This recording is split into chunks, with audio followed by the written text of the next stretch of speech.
খারাপ সময়টা হয়তো অতীত হয়ে যায়, কিন্তু মানুষের খারাপ ব্যবহারটা কখনো অতীত হয়ে যায় না।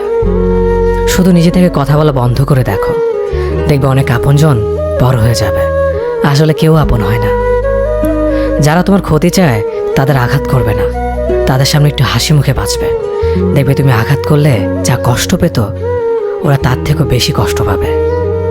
যত মিশবে ততই মানুষ চিনবে, অভিনয় যে কত প্রকার হয় তা বুঝতে পারবে। সবাইকে তোমার সত্যতা জানানোর দরকার নেই, যে যা ভাবে তা নিয়ে সমালোচনা করতে দাও।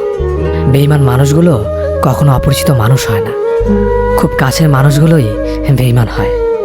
মানুষ চেনা শুরু করলে এমনিতেই বন্ধুর সংখ্যা কমে যাবে, এটাই বাস্তব।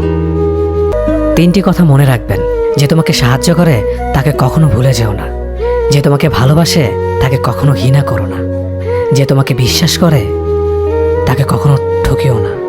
ধোঁকা একজনেই দেয়, কিন্তু বিশ্বাস সবার উপর থেকে উঠে যায়।